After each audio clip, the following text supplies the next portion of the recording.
Okay, welcome back to Callum's Knowledge, and in this video we'll be completing task 4.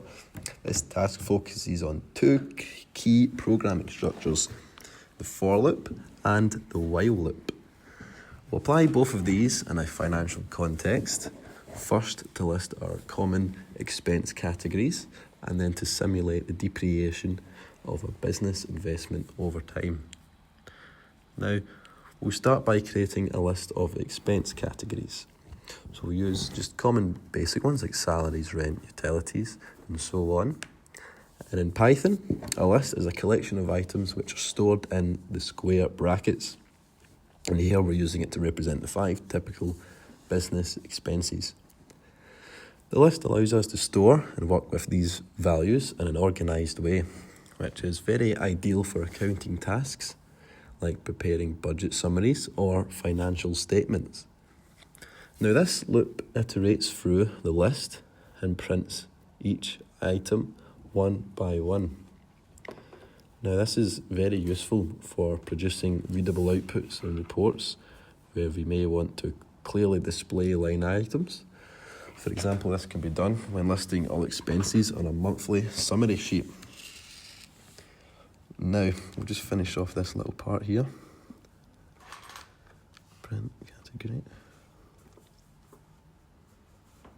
Now, this next part of the task is simulating depreciation using a while loop.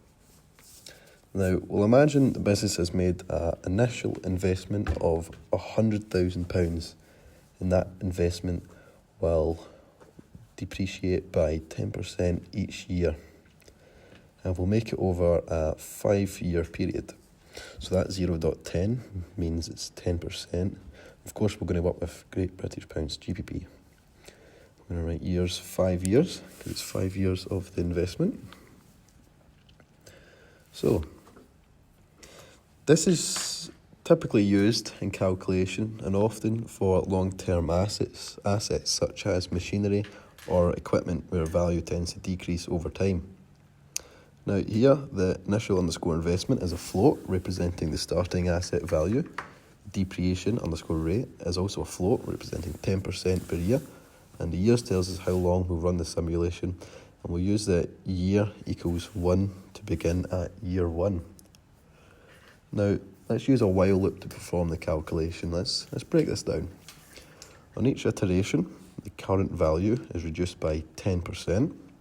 And then we'll use the round function to format the result to 2 decimal places, which is standard in financial reporting. So that's the part we're all going to write now. This is the while part. And then we increment the year counter by 1 until we reach 5 years. Now this approach allows us to model the gradual decline in an asset value, which is highly relevant in accounting when calculating things like depreciation schedules or estimating asset book value over time. We'll just finish this off quickly. We'll just summarise now. So that in this task, we created a list of expense categories and used a for loop to print each item clearly and professionally. I then defined variables for an investment scenario and uses a while loop to simulate how its value would decline year after year based on fixed depreciation rate. Now both loops, for and while, are fundamental tools in Python, and both can be applied to real-world accounting use cases like expense reporting and asset management. Now if we play this, we see it's worked and it's shown the categories and the years and it's shown 5 years. But if we decide to change that and make it 6, we can then see that it does 6 years. We'll just change this a little bit as well so it shows the right thing. So 6 years. So now we see 6 years over 6. So that's perfect. We'll just change that back now. So what happens if we wanted to change the depreciation rate? Let's say it is 15 instead. You can see how the numbers differ.